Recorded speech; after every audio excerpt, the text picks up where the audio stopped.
السلام علیکم ورحمۃ اللہ وبرکاتہ۔ وعلیکم السلام ورحمۃ اللہ وبرکاتہ۔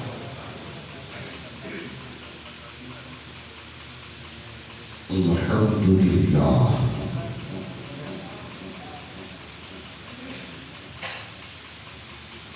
الحمد للہ الذی فضل سیدنا و مولانا محمد صلی اللہ علیہ وسلم على العالمين جميعا وأقامه يوم القيامة للمظلمين شفيعا فصلى الله تعالى وسلم وبارك عليه وعلى كل من هو محبوب ومرضي لديه صلاة تبقى وتدوم بدوام الملك الحي القيوم أشهد أن لا إله إلا الله وحده لا شريك له وأشهد أن سيدنا وشفيعنا وحبيبنا وطبيبنا وطبيب قلوبنا وشفاء صدورنا وغوثنا وغياثنا ومغيثنا ومعيننا ووكيلنا وكفيلنا وقطبنا وفريدنا وميزاننا وسراجنا وأولانا وملكنا محمد صلى الله عليه أجمعين أما بعد أعوذ بالله من الشيطان الرجيم بسم الله الرحمن الرحيم ومن يقتل في سبيل الله أموات أعوذ بالله صدق الله مولانا العظيم وصدق رسوله النبي الأمين الكريم ونحن على ذلك لمن الشاهدين والشاكرين والحمد لله رب العالمين۔ جھوم کر ایک مرتبہ درود پاک کا تحفہ ہو۔ اللهم صل على سيدنا وحبيبنا ونبينا ومولانا محمد وبارك وسلم وصل عليه صلاة وسلام عليك يا رسول الله صلاة وسلام عليك يا حبيب الله۔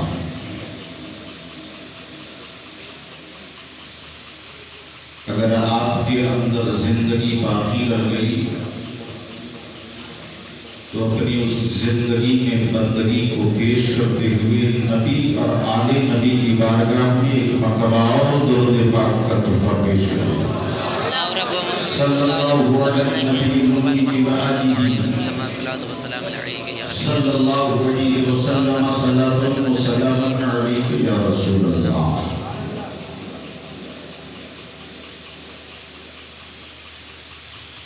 اپنے سر کی آنکھوں سے جس عظیم شخصیت اور نورانی چہرے کو مظاہرہ کر رہے ہیں،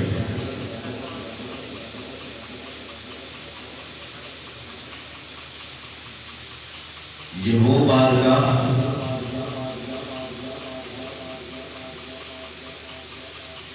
جس بارگاہ میں صبح و مساء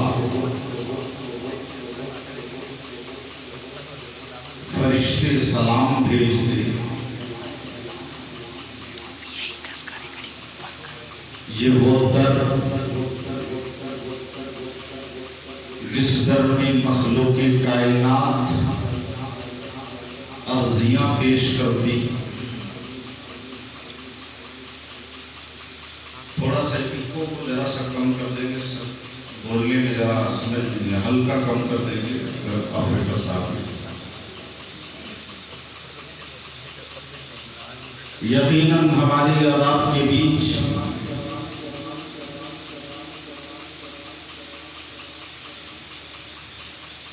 وہ گھرانے کہ ایک عظیم لال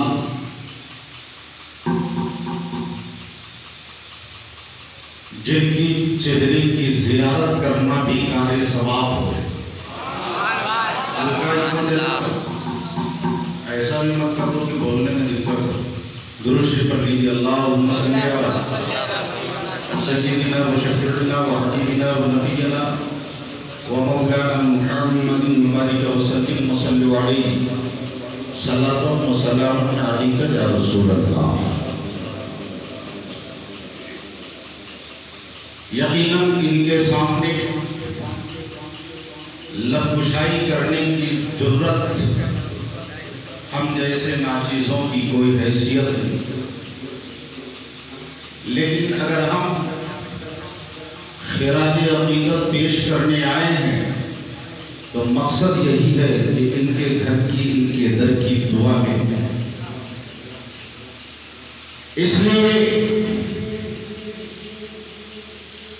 کہ ان کی نظر اگر ہم پر ہو گئی تو دنیا بھی کامیاب ہو جائے گی، آخرت بھی کامیاب ہو جائے گی. زور سے بولیں. جتنے لوگ جا رہے ہیں مجھے کوئی ان سے اعتراض نہیں، ضرورت سے فراغت حاصل کر کے آپ جلدی تشریف لے آئیں تاکہ اس نورانی چہرے سے جو فیضان یہاں بٹ رہا ہے اس سے آپ مایوس نہ رہ جائیں. عزیزان اسلامیہ، آپ نے غور کیا یا نہ کیا پتہ نہیں، پر حضرت کا قدم جیسے ہی اس جگہ پہ پڑا مجھے ایک حدیث گردش کر گئی جہاں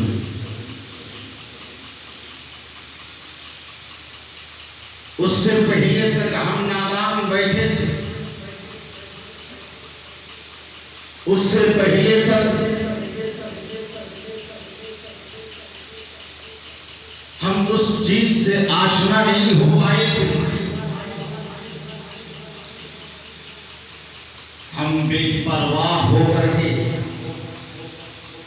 اپنے کام کو سر انجام دے رہے تھے، لیکن جیسے ہی حضور تشریف لائے ہیں انی تارک فیکم الثقلین کتاب اللہ و عترتی و اہل بیت، کہ میرے نبی نے فرمایا تھا کہ میرے جانے کے بعد دو چیزیں ہم چھوڑ جائیں گے. وہ دو بھاری چیزیں کون سی ہوگی؟ ایک کتاب اللہ اور ایک ہمارا اہل بیت. ایک قرآن، دوسرا قرآن کا ساتھی اہل بیت. اب دیکھیے گا، ہم ابھی جو سامنے پیش آیا میں وہ منظر آپ کے سامنے رکھ رہا ہوں. اسٹیج میں ہم بھی بیٹھے، شاعر اسلام بھی بیٹھے، نقیب بھی بیٹھے، لیکن کسی کو یہ خبر نہیں تھی، کسی کو یہ پتہ نہیں تھا کہ ہم منبر رسول پر بیٹھے ہیں، پر قرآن اس تخت پہ رکھا ہے، قرآن کی بے حرمتی ہو رہی ہے، نہ آپ کو پتہ نہ ہم کو پتہ. لیکن جیسے ہی قرآن کا ساتھی اس جگہ پہ آیا ہے سب کو پتہ چل گیا کہ اب قرآن کی بے حرمتی نہیں ہوگی، اس لیے کہ قرآن کا ساتھی نبی کا بیٹا حسین کا لالا گیا ہے، اور جب تک یہ رہیں گے قرآن کی حفاظت ہوتی رہے گی.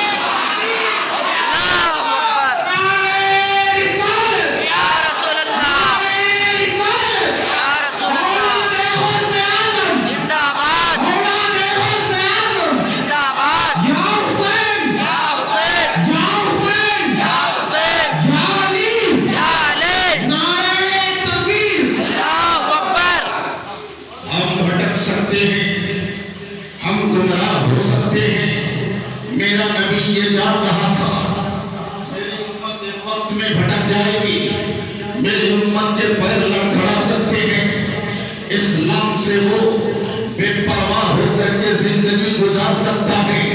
اس لیے میرے نبی نے ہمیں ایسے ہی نہیں چھوڑا، بلکہ کہا انی تارک فیکم الثقلین کتاب اللہ و عترتی و اہل بیتی، میں تو بھاری چیز چھوڑے جا رہا ہوں۔ اے لوگوں، میرے جانے کے بعد ان دونوں کا دامن نہ چھوڑنا، ان دونوں کا دامن پکڑے رہنا۔ جو بھی ان دونوں کا دامن تھامے رہے گا وہی کامیاب ہو جائے گا، وہی جنتی ہو جائے گا۔ آج میں آپ کو یہ بتا دینا چاہتا ہوں، اے لوگوں، یقیناً تم قرآن کی بھی دامن کو تھامے رہو اور امجد رضا کے دامن میں سمٹے رہو۔ دنیا بھی کامیاب ہوگی، آخرت بھی کامیاب ہوگا۔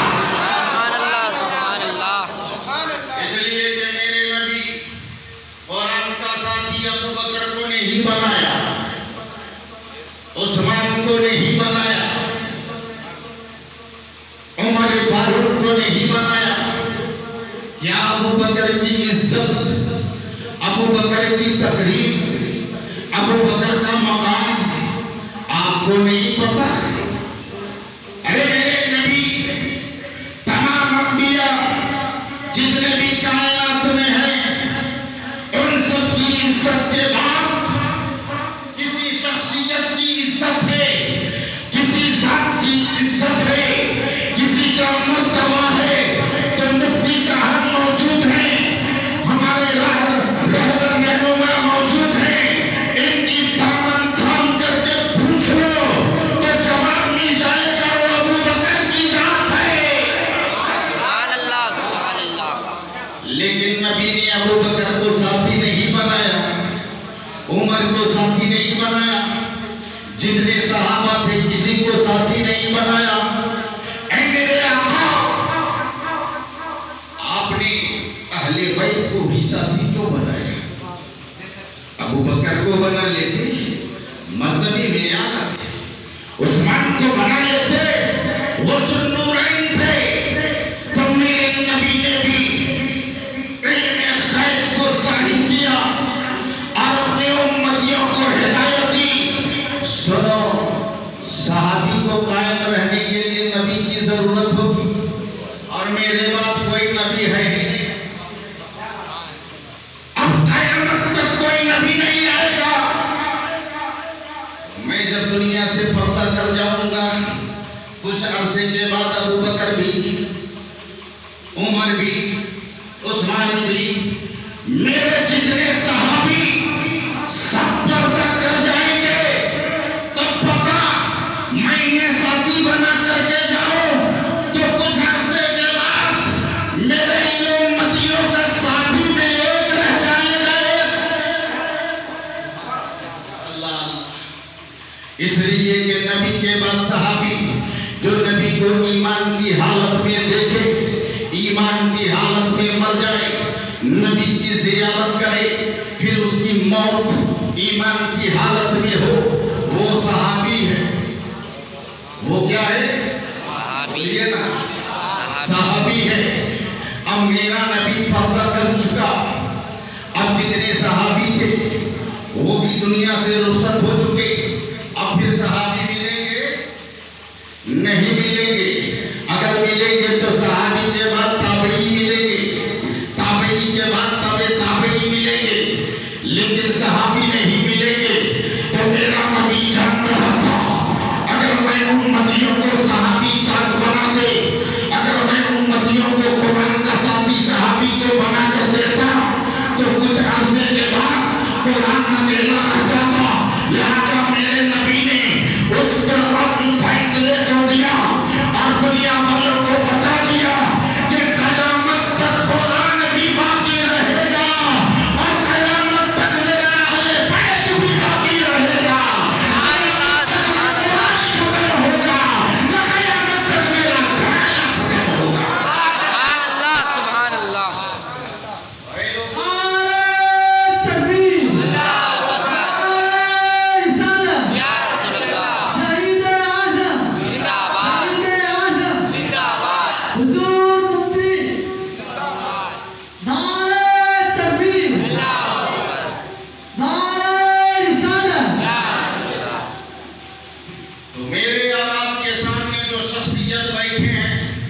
صرف مت سمجھو کہ مسیح ملت کے خاندان کے یہ بیٹا ہے، صرف یہ مت سمجھو کہ شہید ملت کے خاندان کا ایک لخت جگر ہے، صرف یہ مت سوچو کہ خانواد ربانیہ کا ایک پھول ہے، بلکہ یاد رکھو ہمارے اور تمہارے سامنے خانواد ربانیہ کا پھول تو ہے ہی، لیکن قرآن کا ایک ساتھی ہے جو قرآن کے ساتھ قیامت تک دیتا رہے گا۔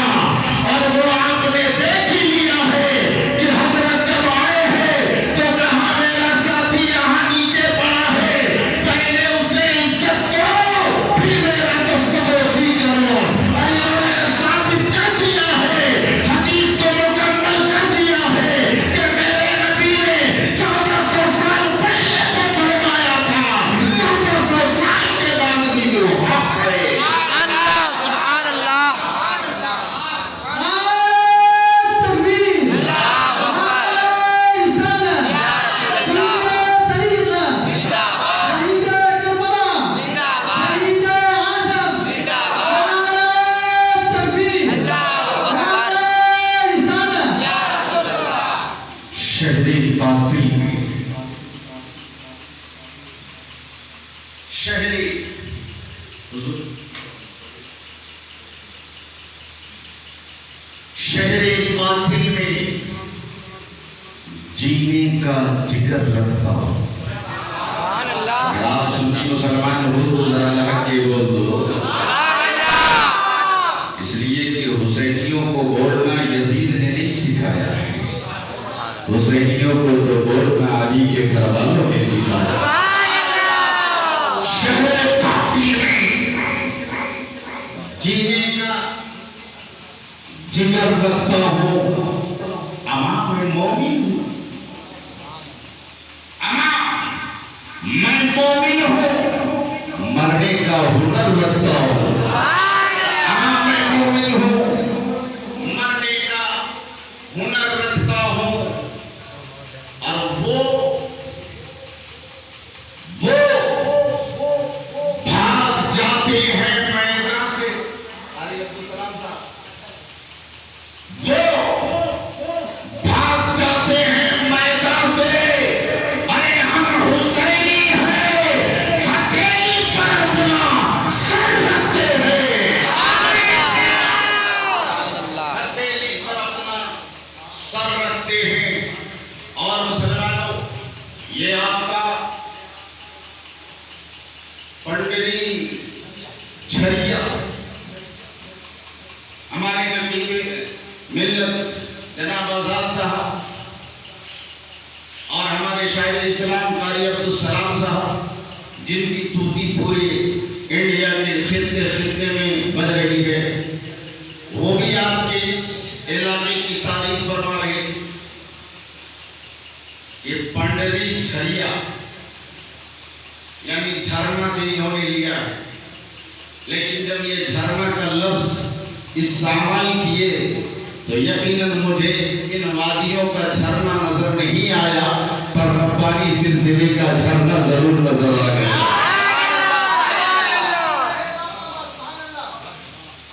کھیت کھلیانوں کے جھرنے میں اللہ کی دی ہوئی اور رحمت کی پانی ہوگی، لیکن پنڈری والوں تم بڑے خوش نصیب ہو، تیرے گاؤں میں جو ربانی جھرنا ہے جنت کی پانی یہاں نصیب ہوگی۔ تو پنڈری جھریا کے رہنے والوں، آپ کے علاقے کے منڈی کے قریب سے میں گزر رہا تھا، دیکھا ایک بڑی سی دکان ہے، اور اس دکان میں ایک خوبصورت سا قلم مجھے نظر آیا۔ میں نے قاری عبدالسلام صاحب کو مخاطب کر کے کہا، شاعر اسلام صاحب یہ قلم ذرا آپ بھی دیکھ لیجئے، نظر ثانی کر لیجئے، مجھے بڑی پسند آ رہی۔ انہوں نے بھی کہا، علی صاحب یقیناً یہ قلم تو بہت ہی خوبصورت ہے۔ تبک پڑے جناب نقیب اعظم آزاد صاحب، انہوں نے کہا جب سب کو پسند ہی ہے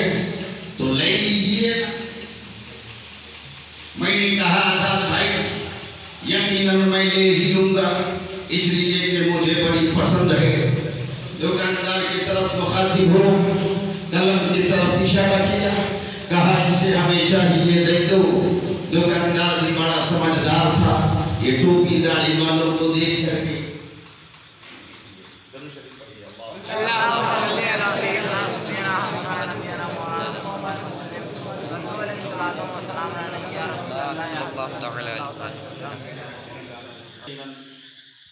وقت 12 ساڑھے 12 کے لگ بھگ ہو ہی گیا ہے۔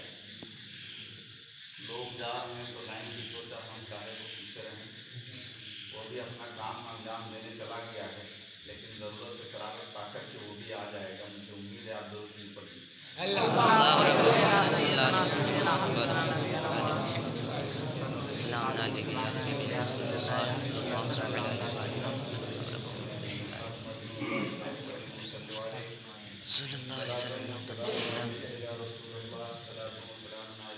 اس قلم کو پسند کیا، دکاندار نے بھی کہا یہ ٹوپی داڑھی والا ہے، جلدی ہی ہاتھ مار لو۔ کہا مولانا جیب ڈھیلا کرو پھر لے جاؤ۔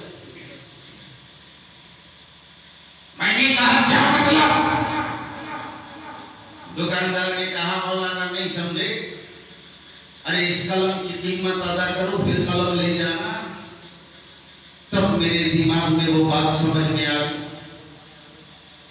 کہ جو چیز پسند ہو، جو چیز پسند ہو، اگر تجھے چاہیے تو بدلے میں کچھ دینا پڑے گا، بدلے میں کچھ دینا پڑے گا۔ اب سوال اٹھتا ہے میرے پروردگار،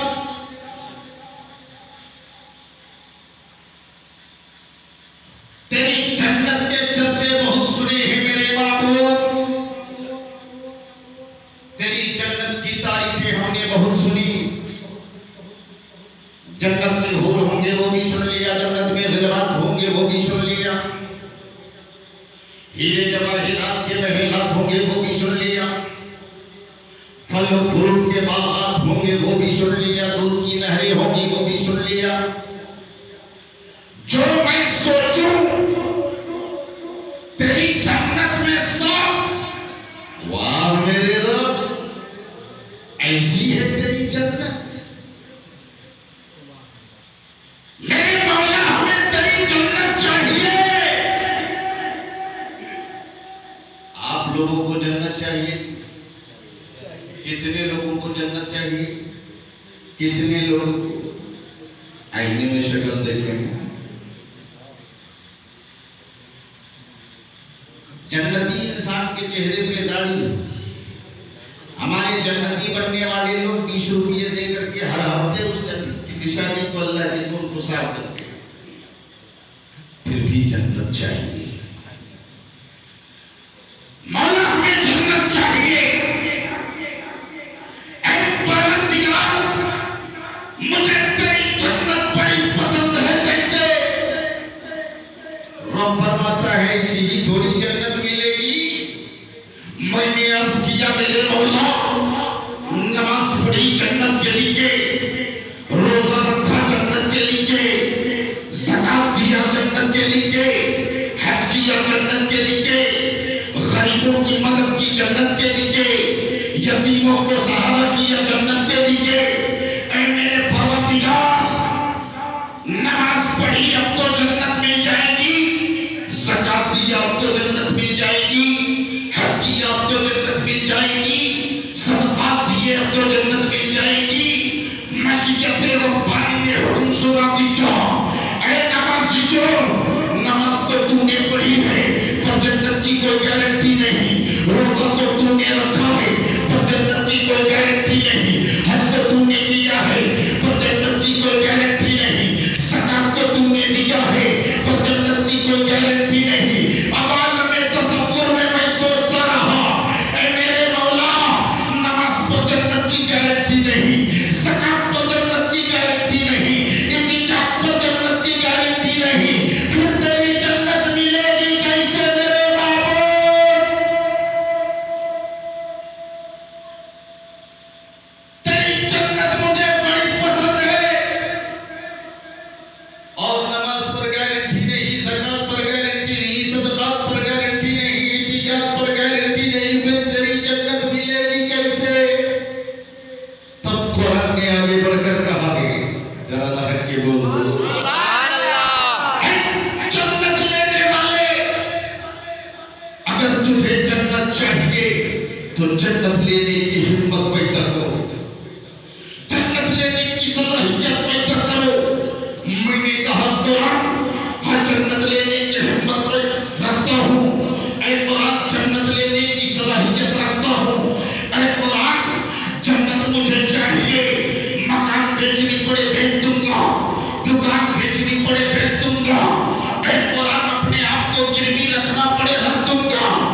جس کے سامیانے میں آ کر کے ہم سب اپنے آپ کو کہتے ہیں مسلمان.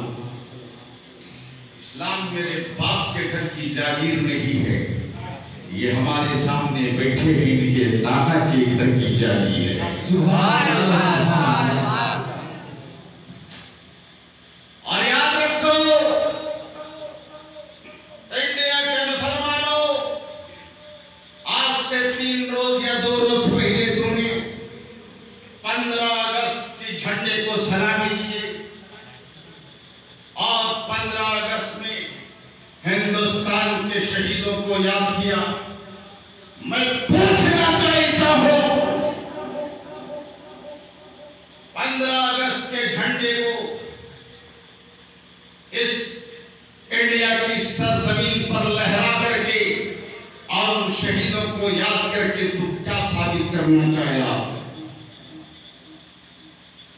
میں نے کچھ ہندوستانیوں سے پوچھا تو جواب ملا مولانا انڈیا میں اگر انڈیا کا نمک حلالی کرنا ہے، نمک حرامی سے بچنا ہے تو ہمیں 15 اگست کے جھنڈے کو لہرانا پڑے گا اور انڈیا میں جو شہید ہوئے ہیں آزادی کے لیے ان شہیدوں کو یاد کرنا پڑے گا. میں نے کہا اگر کوئی اس سے انکار کرے تو جواب ملا وہ ہندوستان کا غدار کہلائے گا. اب مجھے بولنے کی اجازت دے دو اے انڈیا کے لوگوں، اگر انڈیا میں 15 اگست کے جھنڈے کو کوئی انکار کرے تو ہندوستان کا غدار کہلاتا ہے. تو مجھے بھی اجازت دے دو، کربلا کے دن امام حسین نے علی اکبر کی شہادت دے کر کے، علی اکبر کی شہادت دے کر کے، علی اصغر کی شہادت دے کر کے، ان تمام کی قربانیوں کو دے کر کے اسلام کو آزاد کیا تھا. تو 10 محرم الحرام کو اگر کوئی جھنڈے کو پھہرانا، جھنڈے کو لہرانا اور اسے غلط بتا دے تو وہ اسلام کا غدار ہوگا جیسے یہ ہندوستان کا غدار. سبحان